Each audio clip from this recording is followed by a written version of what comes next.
My name is Martin Stevens. I'm the chair of the Social Services Research Group, which is running this event in collaboration with the School for Social Care Research. I'm just here just to welcome you all and thank you for coming and to just sort of set the scene for the day. Really good programme. We've got together a really good set of speakers to cover a whole gamut of this. I mean, it's a key topic for all of us: health and social care integration and how and the funding story. And we've got sort of some of the new thinking on that. First of all, the only message is that we slightly jiggled the programme to extend the discussion before lunch. So lunch will now be at 12:45 because we thought there's a lot of speakers in that session and it would be good to expand it a bit to allow for that kind of discussion. I'd just like now to introduce Jose Luis Fernandez, who works at the PSSRU here at the LSE. I've worked with Jose Luis for several years, and especially on the Ibsen study, and so I'm sure he will entertain you with interesting stories.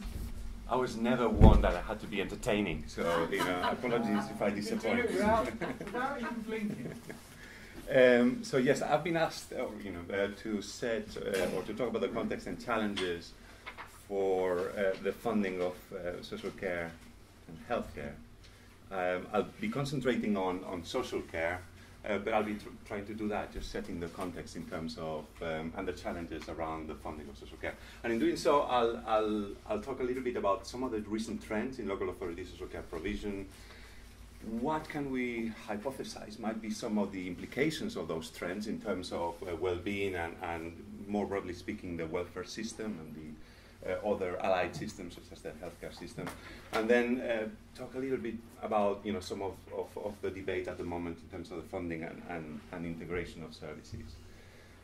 So first of all, a little bit of a statistical background on recent trends in social care provision, and of course some of you will be very, very aware of these trends, but we have been looking at numbers of people receiving services funded at least partially by the local authorities, and this is the trend across all user groups since 2005 and up to 2012-13. And as we can see, overall, across all user groups since 2008-9, we've started to see a significant decrease. That decrease, which is indicated by this green line, is particularly marked amongst people who live in the community. Those blue columns are showing people who live in the community, and so most of the fall in numbers is actually located in people relates to people living in the community, and that the impact of those changes is slightly different across different user groups. So if we focus now on older people, actually the numbers have fallen for a long time, and I'll show some further statistics in a second. But they have been falling for a while, but the rate of fall, as it were, has accelerated in the last few years. Since 2009-10, we really are seeing a big drop in the numbers of people receiving services co-funded at least by the local authority. And again, we see that a lot of that is linked to people living in the community. That is a huge fall, in particular if one takes into account that year on year one would expect to have a 2% increase in numbers of all the people asking for services. So what we would be expecting if the system was to do exactly the same as it is doing now, is a trend that goes up, not down. And so that actually, and we've run some models which standardize for need, there's in the last 5 years, we might be talking about 30 to 40% reductions in the numbers, standardized by need. I mean, that's a huge drop. Not for younger adults with learning disabilities. That's the only user group where trends seems to suggest that there hasn't been a drop, even though there might be an underlying increase in levels of demand and significant increase, at least in levels of overall service levels. Those have not declined. But I think it's important also when interpreting what's been happening in the last few years to think back about longer time trends, because those falls in numbers of people receiving services have actually happened for a long, long time. So this is just looking at the numbers of people in residential care in the noughties, since 2001 up to 2011. There's a bit of a statistical issue here because the people with preserved rights were moved across. But if we look at 2003 onwards, we see that actually the numbers of people in supported accommodation, so funded by local authorities, have dropped. Those have carried on dropping. So this is something that has been going on for a long time. And in fact, if we think about community services, and I'm sorry that this is rather pale, but this diagram is showing, or this figure is showing the proportion of all the people receiving home care in England. So, local authority supported it. And this is very important. Local authority supported home care in England since 1980. And we've been comparing a number of sources of information that we can use. And actually, you see that ever since the middle of the 80s, there's been a trend towards reducing the proportion of all the people that would receive services. So this is something that goes back a long, long time. What is important is to think about the reasons behind those patterns, because I think the reasons why this happened are, and the policies behind that are radically different from what's happening today. Here, this was the reforms of community care, the idea that we should be targeting resources much more significantly on those people with higher needs in order to reduce the likelihood that they will go into residential care. So that there was a targeting policy behind these trends. And in fact, that you can see it here in this diagram, which shows the numbers of households receiving home care in England, which between 1993, after the reforms, and up to 2005, those came down, and they've continued to go down. But, and what is very important, is the numbers of hours of home care that were being provided, so the volume of help actually was going up. Okay, so what was happening is that the services were being concentrated. There was a targeting policy happening. Whereas now, what's happening is that expenditure is going down. It's not that we're spending more, we're actually having more services but concentrating on fewer. Real terms expenditure is actually going down. So this is net current expenditure for all the people. This is including health transfers. And you can see that since 2008-9, there's been a decrease. And again, this is a non-standardized decrease. If you then run a model that standardizes for the fact that there's an increase in demand, this will look something like this. So it's a very, very different sort of context from those historical drops in levels of activity. And this is just showing, when we run our models, we've got our models that look at projections for social care expenditure. Our trends are very, very different from what's happening at the moment. We keep saying, well, there's going to be a very big, large increase in levels of social care expenditure, public expenditure, because of demand, because of unit cost, because of informal care. What we're seeing is a trend that goes down, not up. And so one has to, and one thing I would like to say as well is that actually these trends vary significantly across local authorities. So if you look at the proportion, so this is the proportional change in the numbers of community and residential care users, so age 65 plus, between 2007 2012, 13, for the 152 local authorities in England. This is just a distribution of what's happened. You see that there's a minority where actually they might have increased by more than 20%, a tiny, and we're trying to identify who are these mad, authorities fighting on to increase levels of expenditure. We want to understand much better, why there is this disparity. But for some authorities, we're talking about a 60% reduction in the numbers of people in the book. Lots of caveats in terms of statistics, but still behind this, there's a big contraction in the activity, which is very different across local authorities. So, I guess the question is, does this matter? What are the implications of these changes and these cuts? And there are some local authorities that are arguing that, to some extent, this is hiding the fact that levels of demand have gone down because things like reablement. So we're able, some local authorities argue that they've put in place some services which are helping them manage levels of demand. That might be happening. I don't think it's the majority of the story. I think the bulk of the story is to do with contractions of services, of levels of service provision. And so the question is also, okay, so if actually the numbers of people with needs is really not going down to that extent, what's happening? Is it that they're funding their own care? So is it just that there is a shift from public to private responsibility, or is it that unmet needs are growing? And unfortunately, we don't really know because we haven't got the data to know what's happening on the private sector, on the private pay sector. So, you know, interesting to know, absolutely key to know what's happening, whether this is leading to significant increases in unmet need, and whether this is affecting actually the well-being of people with social care needs and their carers, or indeed whether this is likely to have a big, significant effect on other allied services and healthcare in particular. Just one statistic that I'll show you, related to, we don't know what's happening in, the numbers of people buying private care, but, interestingly, if you look at skills for care data, the numbers of jobs in social care have not gone down, they've gone up. Since 2009, they've continued to go up. So now we've got more than 1.6 million jobs. Issues about data in terms of what's happened with part-time work and so on, but these trends do not match the trends in activity that I was showing you before.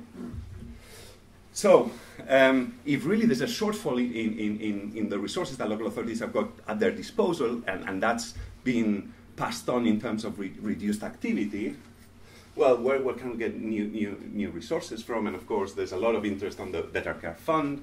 And you could, in my more cynical moments, I think it's a stroke of Machiavellic genius, really, because here is the Treasury saying we're not going to increase levels of public expenditure because there's no new money.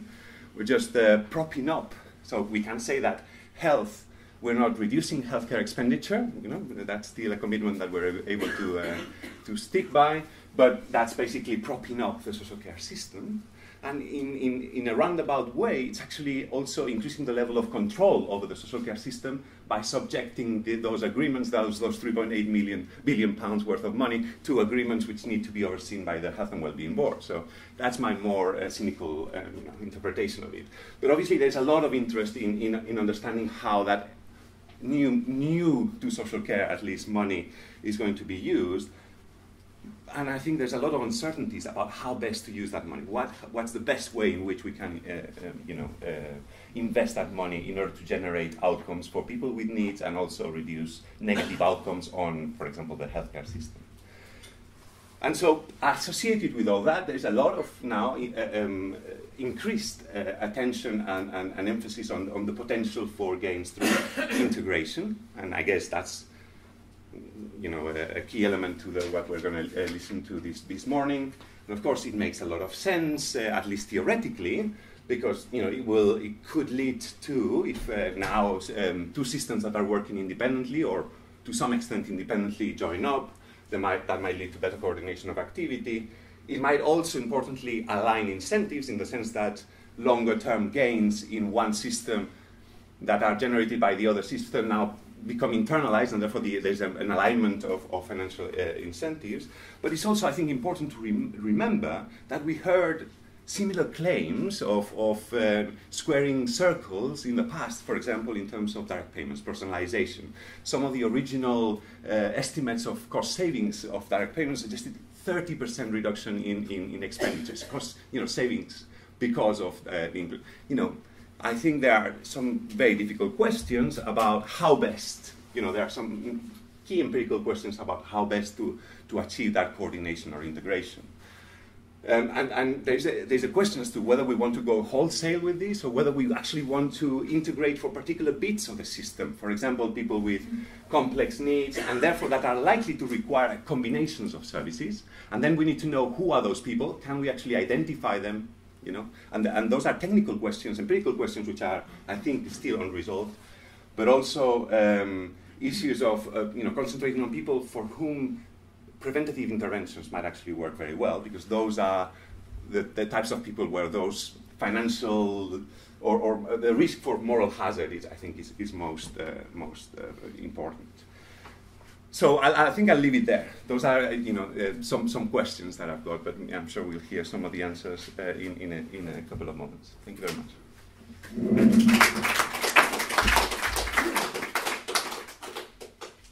Right, thank you very much, Jose Luis. I'll just now introduce Lord Warner and Chuck Sullivan to respond with their perspectives. Thank you.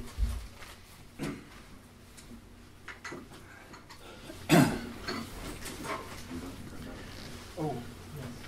What do I have to do, Monk? Speak into that? Or will I just speak You're not going to use slides? No, I'm not. No. It's a very low-tech presentation. I was also going to sit down, I think, as befits a man of my mature years. Right. Good morning, ladies and gentlemen. I'm Norman Warner, Jack O'Sullivan, my co-partner in crime, in writing a book called Solving the NHS Care and Cash Crisis, Routes to Health and Care Renewal, which we did for Reform, who I think are an independent think tank. The press often can portray them as a market-mad right-wing think tank. So you pay your money and you take your choice. If you want to read the book, you can go to the Reform website where there's a digital version of it up and running. I agree very much with what the previous speaker said. And if you actually look at the debates at the end of the Care Bill, you will see that a number of us made speeches which the government minister, the Earl Howe, really could not explain that this was new money. I mean, he's usually a very articulate and convincing minister. He was deeply unconvincing on the issue of new money. So, and the anger in the NHS about the Better Care Fund, which I regularly see in various conferences, suggests that they do think there's been a raiding party of Indians who've actually taken the money from the good guys in the NHS. So I think that portrayal of the Better Care Fund is probably a pretty fair portrayal. I just want to, before I start off, I just want to get out of the way the Guardian front page. Expert panel rates NHS world's best healthcare system, says the Guardian. Load of rubbish. The Commonwealth Fund are cheerleaders for the NHS, but they're cheerleaders because they don't like the American healthcare system, and they're based in New York. There's good reason for not liking the American healthcare system, I would agree. But they focus very strongly on two issues. And those two issues are efficiency and access. And essentially, the NHS gets a really good rating compared with the other 10 healthcare systems in the comparison, because it is very good on coverage. It's a universal healthcare service, so it scores very highly on coverage, certainly by comparison with the American system, and it is actually cheap, so it actually looks efficient. They don't really go into productivity. Productivity is a highly questionable achievement as far as the NHS is concerned. If you look more closely at the Guardian article, and I haven't seen the report, but what it actually shows is that the UK is 10th out of 11 in terms of producing healthy lives and stopping people dying. Now, a healthcare system which is good at coverage and access, but actually has lots of people dying and doesn't provide healthy living and healthy lives for people, seems to me a bit like saying Charlton Athletic are the best club in London and much better than Arsenal, Chelsea and Tottenham because their admission prices are cheap, they've got good access and they're very cheap and efficient to run compared with those other clubs. Now, that seems to me to be the analogy we've got with the NHS. I want to now, it's that context I want to start talking about. In our view, the NHS is now on a path of what we call inevitable decline, possibly leading to a lingering death. And despite spending £130 billion a year public money on health and care, that's more than education, defence and police combined, these services are increasingly failing to meet the needs of the frail elderly, people with long-term conditions, those with cancer, and the preventative requirements of younger people with obesity, diabetes, mental health and addiction problems. We fail to look after people in the community at the right time, casually neglect, and I think the last presentation was a good example of this, casually neglect social care, and I would say we have a half-hearted engagement with the whole issue of public health. Demand and need both continue to rise, both for health and social care, with the changing demography and disease profiles. And I would say I'm doing a job for Michael Gove, of all people, as the Children's Commissioner in Birmingham. Birmingham has some of the poorest wards in the country, and they are yet they have been cutting social care for both adults and children on a consistent basis. So there is a very large amount of unmet need, in my book, out there in social care. And it isn't very difficult. We may not have the precise data that an academic would want. It isn't very difficult to see the implications of that for the NHS. I can't remember a period when there have been so many critical stories in a given period of 2 years or so as there have been about the NHS in terms of failure of care, reductions in waiting time, concerns about cancer patients' access, and so on. What we've got is a situation where what we're having is a series of episodic descriptions of bad care operating in the NHS and a regulator struggling to actually produce some results which conceal the sheer seriousness of the position. So we're going on propping up an unsatisfactory and I would say unsafe, expensive acute hospital sector to look after people who shouldn't be there. It's widely acknowledged, there's a lot of research around this area, it's widely acknowledged that 25% or so of the occupants of acute medical beds should not be there. Whilst most people want to die in the place they regard as home, we force them to actually die in the most unsuitable, the most inappropriate, the most expensive place, the medical wards of acute hospitals. And we can't actually, at the moment, guarantee that if you go in to hospital, an acute hospital, any day of the week at whatever time, your chances of survival are equal. Actually, your chances of survival if you go in over the weekend are actually much less. Even in some places, it could depend on which day in the week you go in and what time. And there's good data on this. Booth Keogh has talked about this on a consistent basis, to his great credit, over a longish period of time. Our current inappropriate care delivery model is largely unreformed since 1948.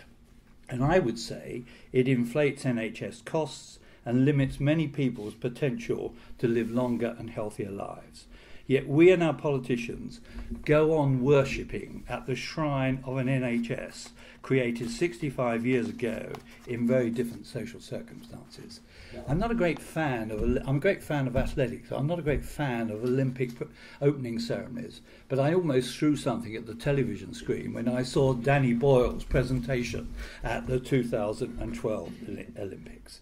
And what we've got is now a gap opening up that's at least £30 billion a year in the funding of the NHS by 2020. And there are some people around, quite respectable people, who would say it's a lot more. And just look at some of the Institute for Fiscal Studies and Office of Budget Responsibility reports. And this is not just a healthcare crisis. By 2015, the NHS will account for nearly a third of government department expenditure, excluding social security. The great unspoken truth of British politics is that the NHS, as it is run and funded, risks seriously damaging other public services. Pouring more of our limited public money into an unreformed health and care system can only jeopardise other public services. Whoever wins the 2015 election is confronted with a major public expenditure problem. But if you want to reduce the national debt by 2020. So it doesn't matter who wins the election, they will have the same problem of actually tackling this. And the biggest problem in their public expenditure problems is the NHS and the funding of the NHS. So, and its knock-on effect on other public services is very serious. And indeed, if we go on cutting social care in the rate we're doing, we will actually make, as was presented earlier, we will go on making that problem even worse for other public services. So what to do? We suggest that you need a reform programme that tackles both care and cash issues together. However well-intentioned, simply pouring more public money into an unreformed health and care system represents poor value for money for taxpayers, and will eventually you will get caught out as a government if you do this, because people are not stupid. They will see that they are actually paying more for something which is not that good, despite what the Commonwealth Fund may say. And I would think what I'd like to do is start off by just suggesting there's 3 or 4 strands of change in the service delivery mechanisms, which I'll do very quickly before handing over to Jack. First, in our view, we must try to rebalance the NHS so that it provides more effective community-based services closer to where people live, so that more health problems are tackled in the right place at the right time. That's not very different from what Labour said in 2006 White Paper, which both I and Patricia Hewitt were involved in writing. We just haven't done it. So we've wasted something like 8 years actually not doing a policy which had a wide level of support across the NHS. We should convert many existing hospital sites to fully fledged community hubs, providing a wide range of community-based integrated services available 24/7 and funded from an integrated budget. I'll come back to that issue of the integrated budget. Whatever we call them, whether we want to call them polyclinics or community hospitals or local hospitals, I don't think it matters. But what we've got to do is put on those sites a very large number of integrated, good quality, 24/7 services. I won't go into all of them now, but if you want to find out what we're suggesting, read the book. These community hubs might well have enhanced transport, and they might well end up with a new type of community physician who is actually at a consultant level and will actually be able to resolve some of the coordination care that actually many of the frail elderly and the high demand patients need, but without them going into an acute hospital. Second, we would commit to creating a new National Health and Care Services. Now, this is not me waving the flag for Andy Burnham. I mean, he and I probably don't agree on terribly many things around this, but on this one, I think we do agree. And the reason we agree is I think you've got to deal with most of these very high demands and high needy people who are older with comorbidities need a range of services which go way outside than what the NHS can provide. And I don't think we spent decades telling people at the local level that they ought to integrate their budgets, they ought to integrate their services. It carries no conviction at all in my book if national governments can't integrate the budgets at the national level. Going on haranguing people about working together if 2 government departments can't integrate a budget for health and social care carries no conviction at all in my book. And I said that to the so-called Labour High Command. And we've got to tackle that. And this is a man-made problem. It is not difficult to actually combine on a population basis the social care budgets and most of the community health budgets. It is not a difficult thing to do, and we should do it. And I think that the time has come to think about how we move to that change, not on an overnight basis, but taking the length of a whole parliament to gradually morph from where we are to integrated budgets, using a strengthened health and wellbeing board to actually be the agent of change. If you give a body, as we've done, the responsibility for strategic needs assessment, as we've done with health and wellbeing boards, and you don't give them the budgets to implement some of that, you are largely wasting your time, because they do not have the leverage to deliver their strategic needs assessment. Third, we have to strengthen hospital specialist services because too many acute hospitals are trying to deliver an inappropriate range of service lines and jeopardising patient safety. Over no more than 2 parliaments, these services should be consolidated on fewer sites, better staffed and better equipped for 24/7 access, with, I would say, guaranteed 7-day consultant cover for most of those specialist services. After consolidation, all these trusts should meet the standards, in my book, for approval of foundation trusts. This change would save lives as well as money, and that's been demonstrated by a good piece of research on the consolidation of stroke services in London from 32 stroke centres to 8. We have to get the doctors to take control of this, because politicians are not going to take control of it. They're too scared. And we've got to get doctors standing up in public and starting talking about not just the money issues, the clinical safety issues around some of these hospitals, which are seriously scary. I mean, I've seen some of them at close quarters as a minister, and I can give you a list privately of places I wouldn't want to send any of my nearest and dearest into, anywhere, particularly in and around the London area. And fourth, we must increase local direct discretion over the pattern of services and who provides them.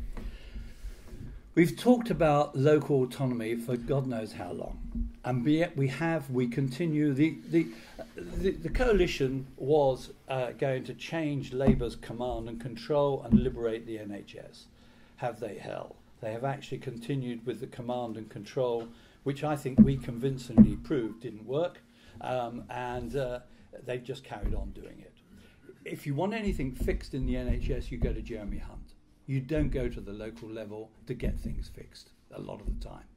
And I think there's a real issue about how we actually try to turn what is a national health service, which has largely been run on command and control, into one in which the work is actually largely the responsibility of a local body with a budget. And I'll say more later on after Jack's spoken about how we might get there when we discuss the money. Jack's now going to talk about a 5th new element, which is concerned with forging a new partnership between the state and individuals for co-producing health and well-being, with more emphasis than now on individual self-care and preventative health care. Over to you.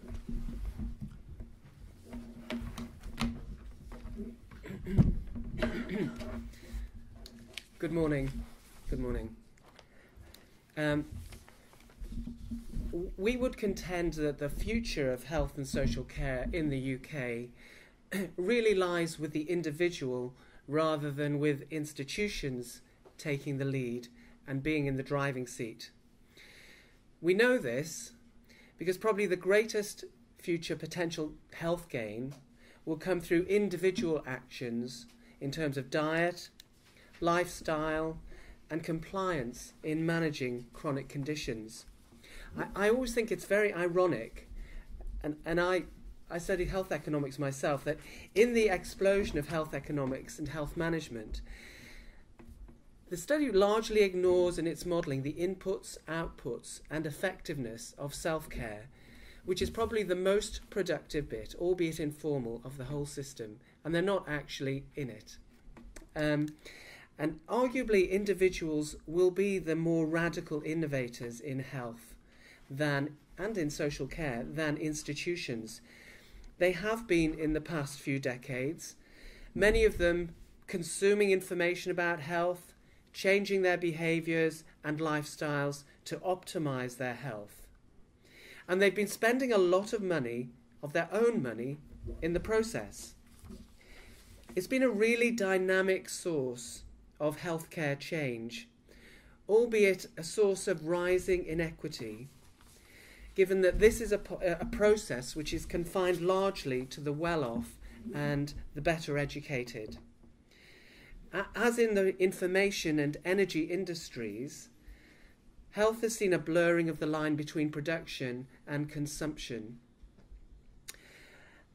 But to date, the National Health Service has not put much trust or aligned itself with these new, one might call prosumers.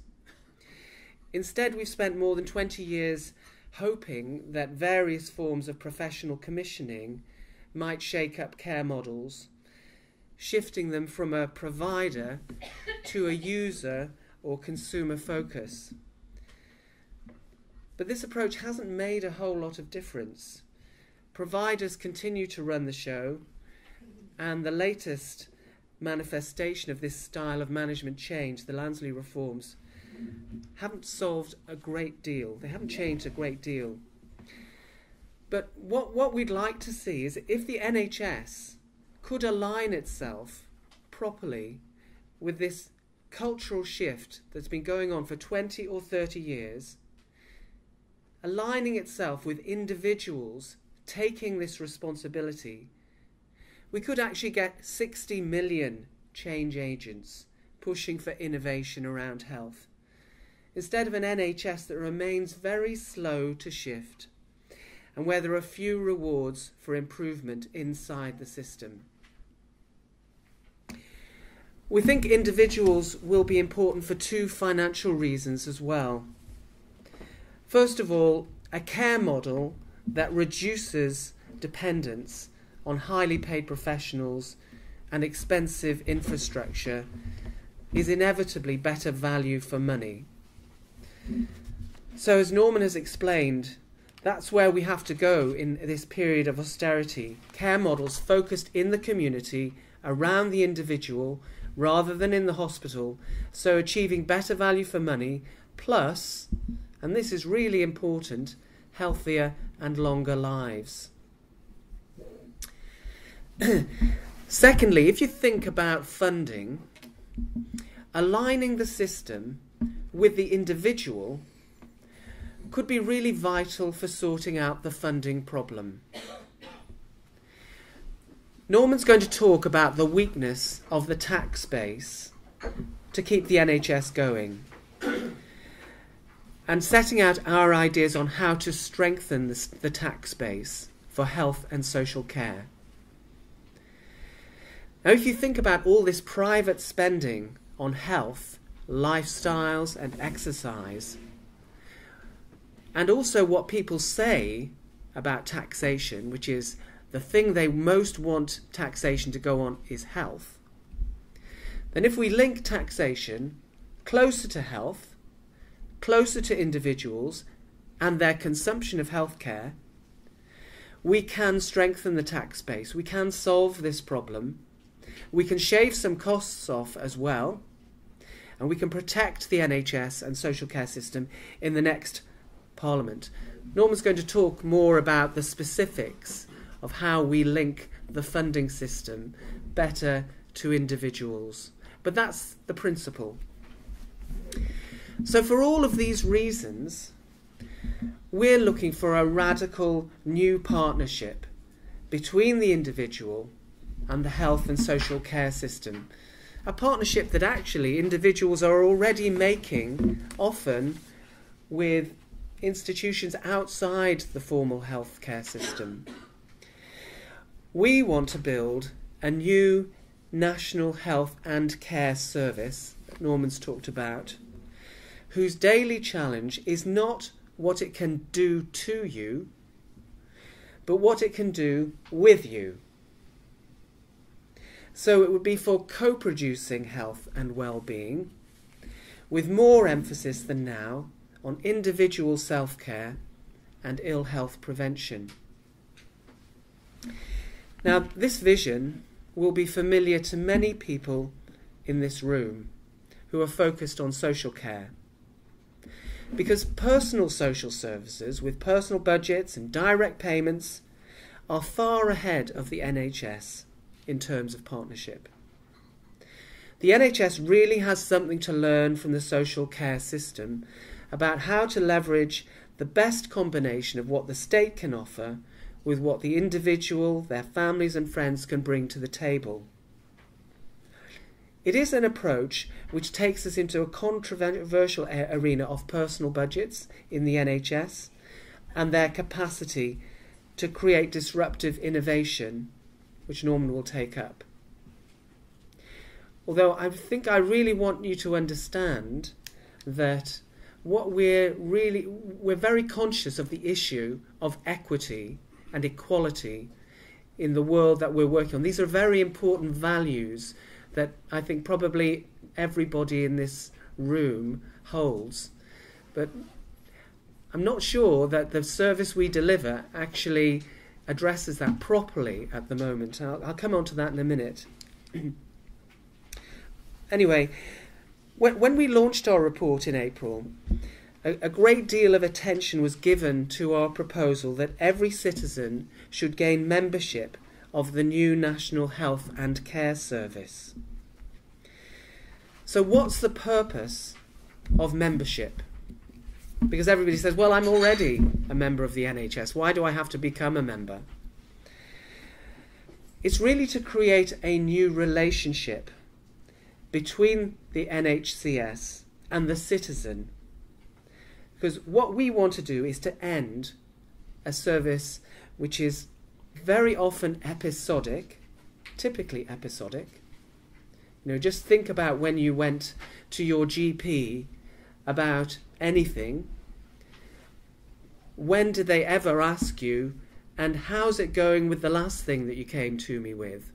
Or when you go in with a well, for example, you know, you you go in and say you're depressed, for example, or you're diagnosed as depressed.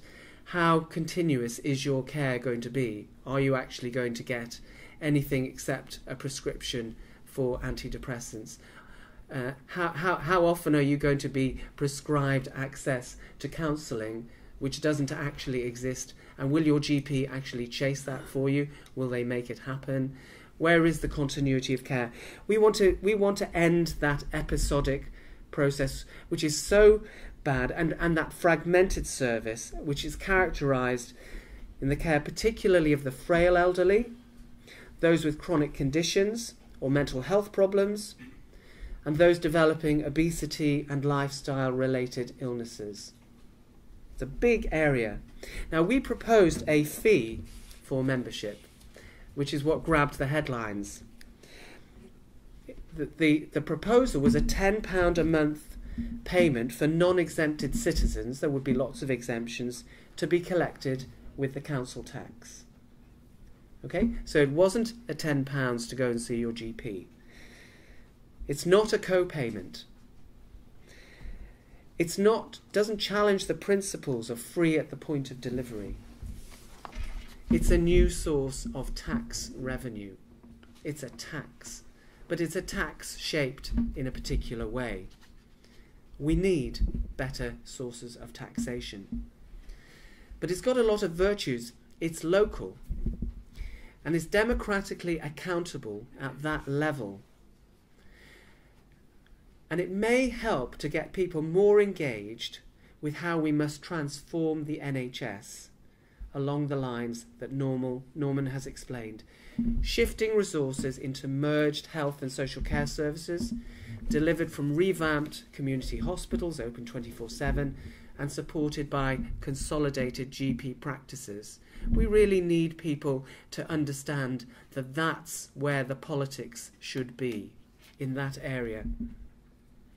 So what does membership do, and what would this money pay for? It would fund an expansion and broadening of the health MOTs for many more people than currently have them. And the goal of all of this would be a supportive personal agenda, setting out responsibilities over a year for clinicians, for social care, for the person over the coming year. It would run basic health checks, and it would raise lifestyle issues such as smoking, drinking, diet, exercise and stress. It would be an opportunity to identify early stages of mental health problems and the scope for early access to services that can make a difference, such as counselling, etc.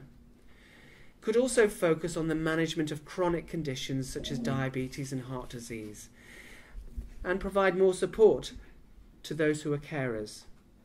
could review progress over the previous year, agree individualised goals, plus responsibilities for continuing care. And it would encourage people to raise concerns about progress before the next MOT. We're looking at a continuous year of communication between people and their clinicians with responsibilities on all sides. We need a maximum use of new technology and messaging to keep individuals and the NHS and the social care system connected through the year. What would really help would be individual integrated electronic records for health and social care, and an enhancement of new sources of public information on health and well-being issues. We would like to see supporting people in the achievement of their annual health goals become a requirement of a revised GP contract, with performance monitored by the new Chief Inspector of General Practice. I think maybe in that description you can see the fundamental critique that Norman mentioned of the NHS when he was talking about the Commonwealth Fund report. Because the current health debate largely focuses on the comparatively narrow ground of how to ensure equitable access to the NHS.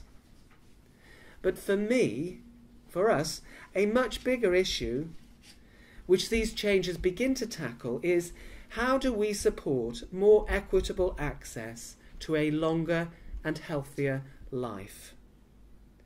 Because it is incredibly unequal, that access. You know, it makes me weep to see young people who are becoming obese, young people who are going to live much shorter, much less healthy, much less enjoyable lives than my children. You know, for me, it is a tragedy, and the NHS seems to have no levers to tackle it. It doesn't seem to have a system to do anything about it. And I'm not sure that any health system is doing it very well. But that is the big question of equity that we have to face. And better partnership, which is what we're advocating between the individual and the state, and trying to shift particularly the less well-off and the less well-educated into this co-production, that's got to be a start. There's a few more things that I could say about all of this. You know, we'd like to see this partnership between individuals and the state enhanced with an annual health and well-being day. We'd like to see proper reporting back on a local and national basis to individuals. So the NHS and the social care system really feels responsible to the individuals. The mechanics of this are in our report. I hope you'll read it. It's got hopefully some innovative ideas. But right now, of course, the big issue is what are we going to do about the funding? And Norman is going to take that up now. Thank you. The answer is 87. Not so long ago, there was a film about an antisocial boy whose behaviour nobody wanted to discuss, called We Have to Talk About Kevin. Well, I think Kevin, money is the Kevin of the NHS. And nobody really wants to talk about how we face up to the £30 billion funding gap which has been identified. And it was actually identified by David Nicholson. So it's a fairly long-standing, this £30 billion. And I've seen absolutely no evidence to suggest that that £30 billion is wrong. I've seen some evidence that it may be an underestimate, but if you actually look at reputable bodies like the Office of Budget Responsibility, Institute for Fiscal Studies, Nuffield Trust, King's Fund, if you look at them, they're all in this ballpark. The funding gap is, by 2020, is all in this ballpark of £30 billion plus. and no one wants to talk about it, despite the fact that it isn't just something for 2020, it actually hits the streets after May 2015, if it doesn't hit the streets beforehand. And Jeremy Hunt and actually the Labour front bench are paddling like crazy to avoid talking about this before May 2015. So that's the big issue. And I want to talk about this £30 billion plus. And I want to talk, I think there are three main dimensions of money that I want to talk about. The size of the pot for health and social care, how it's filled, and how it's distributed. First, the size of the pot. Well, I don't think anyone's saying it's less than £30 billion. A lot of brave souls have actually talked about the extent to which we could plug the gap with greater efficiency. Monitor have probably produced one of the best reports on closing the funding gap, and it's called Closing the NHS Funding Gap last October. And the very best that they said the NHS could do, achieved by 2020, was an £18 billion saving on recurring expenditure. So you kept on getting the money those savings year after year. And it would take you most of the 5 years to get to it. And they didn't really believe it because it was at the top of the range, which was 10 to 15 billion pounds. And they then said there's about a one-off saving of about 7.5 billion pounds from flogging off the underused bits of the NHS estate. So no one's got a game plan using productivity, efficiency gains, call it what you will, to plug the gap.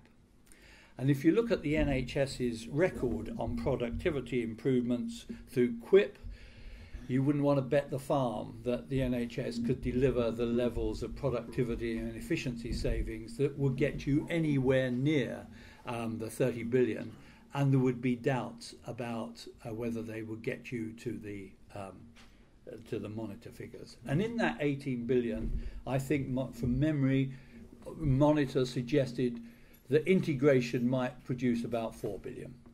So integration, it needs to be done in its own right, but integration of health and social care is a good thing to do for the quality of the product, so to speak, for patients and service users, but it doesn't close the funding gap.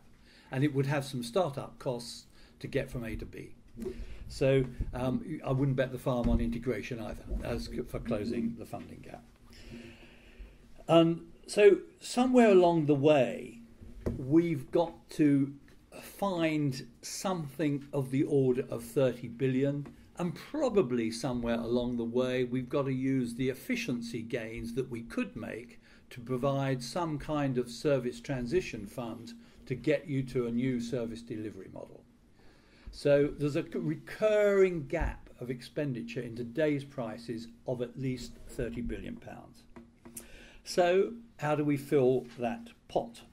Jack's talked about some of these issues.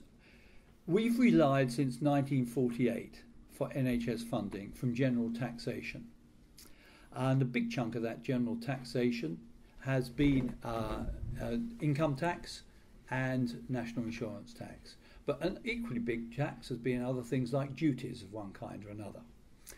And they all go into a pot, which and no one can see how much of that pot is other than it relates to particular services, because the Treasury has always been opposed to hypothecated taxes. The Treasury does not like education taxes, health taxes, or any other specific tax. They like to have the pot filled and control how you allocate it out. So in institutional inertia about hypothecated taxes, there's been a lot of chit-chat recently, including from my lot, though it was quickly denied by our revered leader, about national insurance contributions. Gordon Brown pulled off the trick when he was Chancellor of a national insurance contributions hike. What is little known is that only about half of that hike went to the NHS, although it was presented as though all of it would. Half of it actually disappeared into the Treasury's coffers as well. So But what you have to think about before you rush to general taxation or national insurance contribution hikes is that they are taxes on jobs. If you actually take money out of people's paychecks, they are taxes on jobs, effectively, because you are going to make the price of working, the price of labour more expensive. If you take more out in tax, they need to earn more to plug the gap for post-tax income. The same with national insurance contributions. So I would have suggested that most wise politicians after 2015 will be a little careful about actually tax hikes. Unless, and this is where hypothecation does come in, unless you can show a very, very direct relationship between those increases and going on services that people approve of. And as Jack said, the NHS is one of them. So I think hypothecation is around as if you can find the right way of doing it. Hypothecation has got mileage in it as a way of raising money for the NHS. However, the other bit of it where general taxation doesn't work, it doesn't really relate the tax very carefully to health-oriented activities.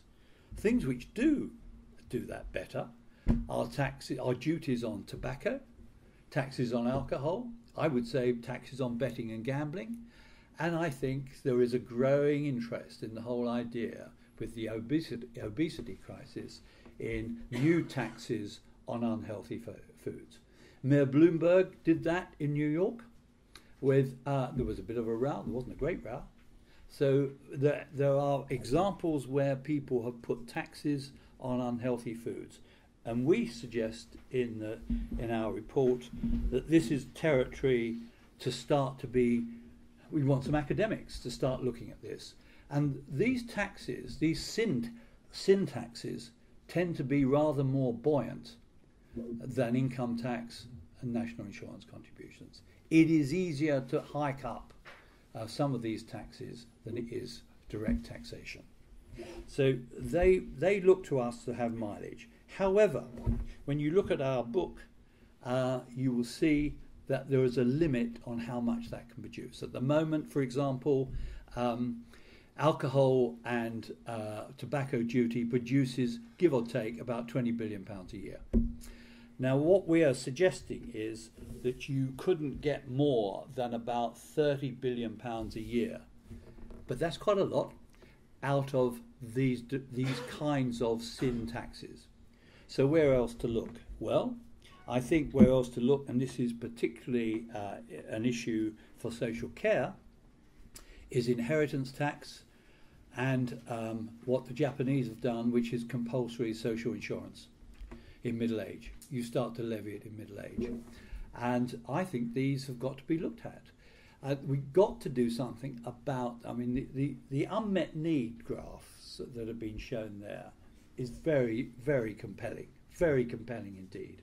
So there is an issue about how you raise some money to plug that gap. And I think we did not a bad job in Deal Not in showing how you could, didn't get a lot of coverage, but deferring the collection of the money until after death, deferred payments, I think has political legs. And whether you do it precisely through inheritance tax or not, some kind of post-death collection of money from estates has to be looked at very much more seriously than it was the first time around. And just give you a statistic which shows you how lousy we are at collecting inheritance tax from people who can afford it. There are, give or take, 500,000 people die each year. I run a little test with people to see how many of those people actually pay inheritance tax. Well, I'll tell you the answer. It's 17,500. 3.5% of deaths actually result in payment of inheritance tax. There has to be mileage in that. We conservatively suggest even a modest increase in the number of people paying it. You could produce 4 billion quite quickly. So there's some stuff in there where you could actually start to fill the pot.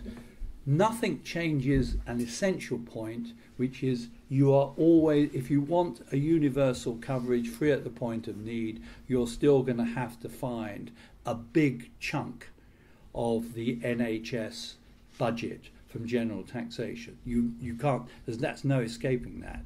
But if you look at what's in our book, and that doesn't even include things like the Japanese compulsory social care tax, it's not difficult to get to 40 billion, actually, which starts to give a bit more buoyancy into the NHS and social care funding. And what we need badly by 2020 is a bit more buoyancy and less reliance on general taxation. Because frankly, I cannot see any government actually finding £30 billion plus between 2015 and 2020 from general taxation. It just doesn't seem to me likely to happen. And the economy has got to take off into the wide blue yonder in terms of levels of growth. And other public services have got to be slashed to use general taxation to fill the gap. And fourthly, the third thing I wanted to talk about is, having filled the pot more convincingly, how do you distribute it better? We're not very good at distributing the money to the NHS.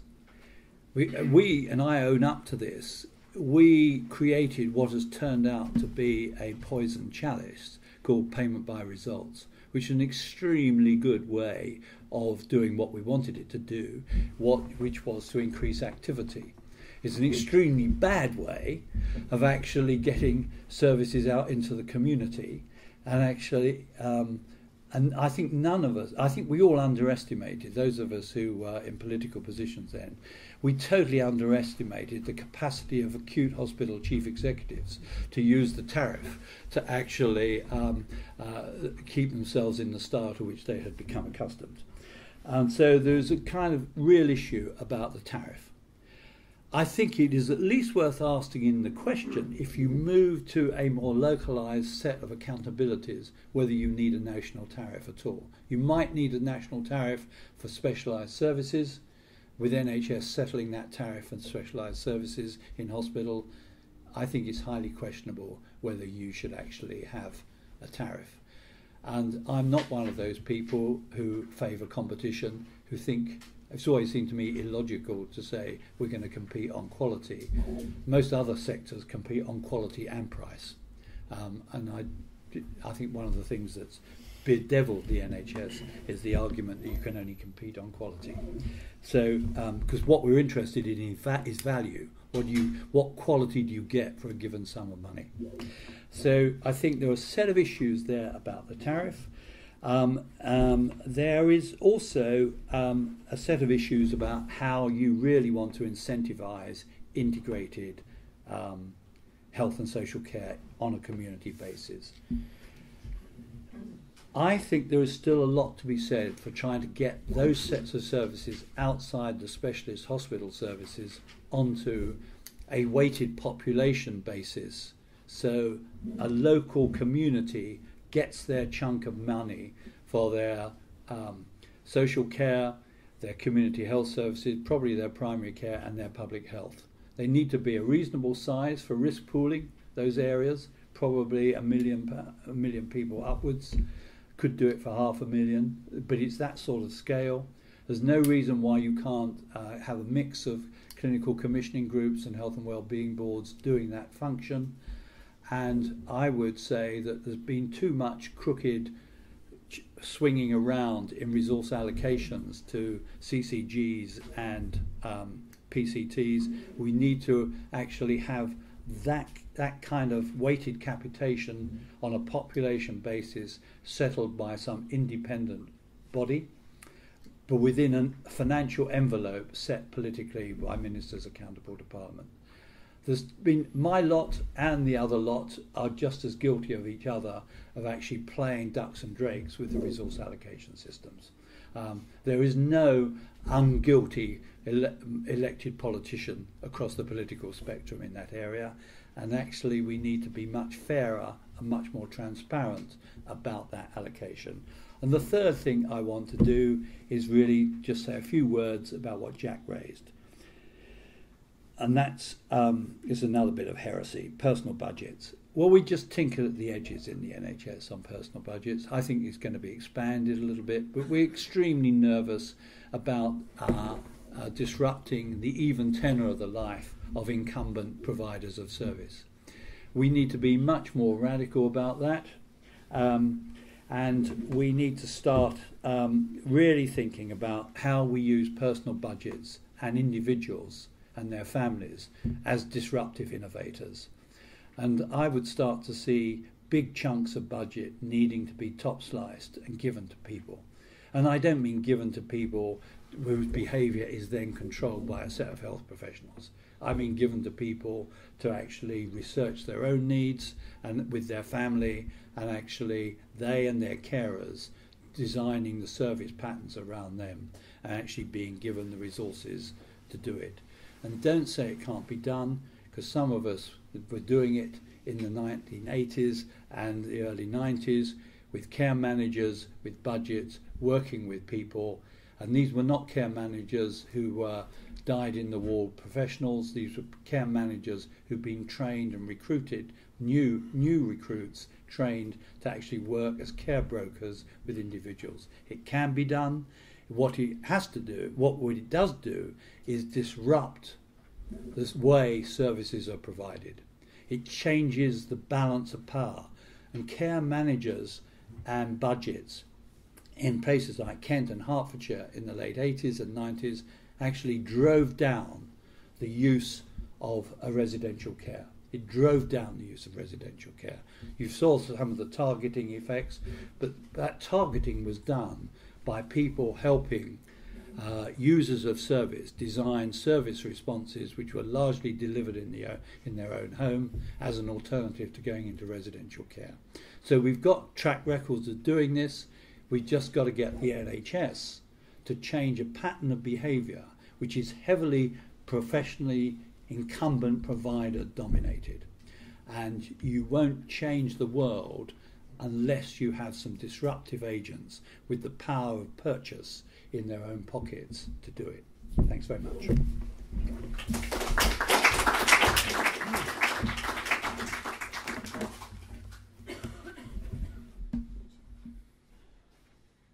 it's 11:10 now. Are there any quick questions before we go for a break, and then we're going to have a sort of longer discussion after? Any quick sort of questions just before we break?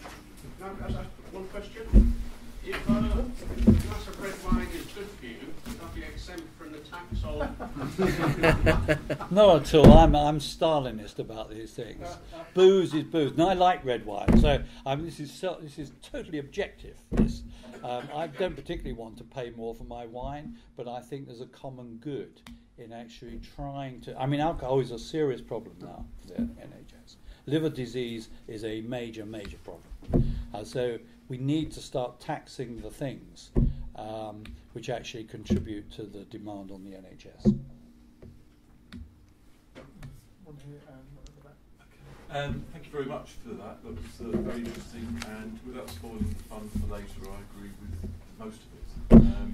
The bit that I wanted to unpick a bit more was what seems to me to be a bit of a dichotomy between a national health and care system and one that is locally determined.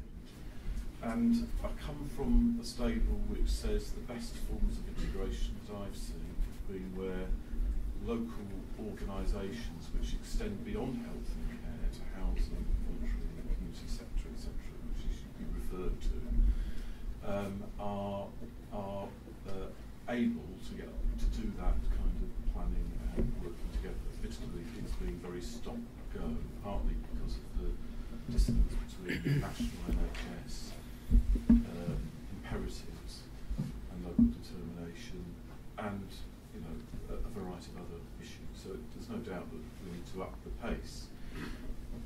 So how do we square the issue about a national health and care service and the issues about the centralised control that you referred to with a locally determined plan around JSNA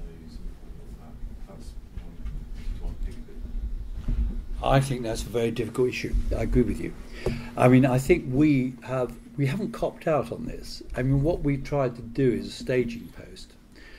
We are stuck with the fact that we've got this huge public support for something called an NHS. I mean, that is a reality of life. We also know that what it has produced is command and control, which has often had a stifling effect on local initiative, but not totally. And what Jack and I have been trying to do is be practical radicals, where what we've tried to do is a kind of how can we loosen up the system. I haven't said more about this, but I mean, I think the NHS Constitution was a major mistake. A major mistake. I was opposed to the NHS Constitution when I was a minister, because it actually ossifies to a great extent. It gives people a lot of, I would say, phony rights, which the NHS would always struggle to deliver, some of them. But that's a heretical position. But I think you can start to make progress to what you're suggesting if you move down the path of population-based resource allocation and things like the membership scheme, which is locally determined, and you actually loosen up very substantially NHS guidelines. Now, there is a case for things like NICE. There is a case for good value for particularly new drugs and treatments. There is a case for actually having national guidelines so that people don't waste their time reinventing the wheel and so forth. What there isn't a case for is ministers endlessly interfering with resource allocation. And I think the bit I didn't mention, and Jack didn't mention, which we should have mentioned, we would argue for budgets for longer than a year. So I would like to see budgets set for a whole parliament. Now we've got fixed 5-term parliaments. I can't see any reason for doing that. Probably the compromise is 3-year, because the Treasury wouldn't like 5-year commitments. But these kind of mechanisms start to get you, David, nearer to where you want to be, because they start to remove the money. You've got to get the money leaving Richmond House, and it can't come back down to the local level. Because if you don't do that, if it can always be recalled, you have a problem, because you then get this stop-start in local projects. It's the recall of the money which screws up so many of these local initiatives. Could I just add? I think there's an issue that people don't really know what good looks like around healthcare. Because they spend a lot. The only bit of the NHS which really functions properly, as we think the NHS should be, which is continuing care, quick treatment, quick access to experts, is in hospital. In the rest of it, it's fragmented, episodic, discontinuous, inexpert often, etc. And I think that if we can shift things more locally, we start to get people, which will produce differentiation, which is what you're worried about. People will start to see what actually good looks like, that actually the way the GP operates at the moment, gosh, it doesn't have to be like that. So I think, as Norman's saying, we are practical radicals. We're loosening up the system, and in the process, I hope we will radicalise people so they will want more and move off their agenda, which is protecting the local hospital. One more, and then we'll go back. There's one second at the back, and then. So Rob Webster, Chief Executive of the NHS Confederation. You talked a lot about the NHS, but this is about health and care. We've got a care system where there have been significant cuts in adult social care. Most authorities now only provide support for people with substantial needs. That's reflected in major cuts to support, mostly for old ladies who used to get 10 hours support a week. The public confidence in the care system is probably pretty low, and we see daily scandals about the quality of it. So there must be a financial service reform agenda around care. You didn't really touch on that very much. So what's the bill for sorting out the care system, and what's your proposal? Well, I mean, there's two kind of reports knocking around. John Oldham's for the Labour Party, although I think it's a very independent report, and the Labour Party is struggling to actually engage with it. And there's Kate Barker's coming along. They both really say you need more money into the care system. Now, I mean, people's memories are short, but local government actually has been pretty good over. If you take a 10, 20-year view, local government has been pretty good on the care side. I mean, if you actually take, if you took 25, 30% out of the NHS budget in real terms over the last 4 years, they'd look pretty crap, even more crap than they actually are now. So there's not equal evaluation, Rob. I mean, you've done some great stuff. You've done some great stuff in community work, but I think what John Oldham said, he estimated that, and I agree with his estimate. I always thought you couldn't give local government more than about $2 billion a year over 5 years, because it wouldn't spend the money wisely. It would not be able to get from where it is now to improve its care in an orderly way. John said $2.5 billion, but it's in that zone. But you've really got to then commit to local government. If you want social care improved, you've got to say, look, we've got a 5-year programme, not this kind of overcomplicated better care fund. You've got to commit to saying, we're going to give you $2.5, $3 billion a year, probably start with 2, rising to 3, over a 5-year period. And we want to see your plans. We want to see your plans. Convince us that it hasn't gone on potholes, which is the usual argument against giving them more money. It hasn't gone on that. It's actually gone on strengthening the social care side. And I think you will find the David Pearsons of this world are quite capable in their area of actually responding. Okay, we'll break now, continue, I'm sure, the same kinds of discussions after break. Are you staying for the after? I'm going to stay to lunch. Great, okay, so we'll have more discussion after break, which is coffee next door. Great.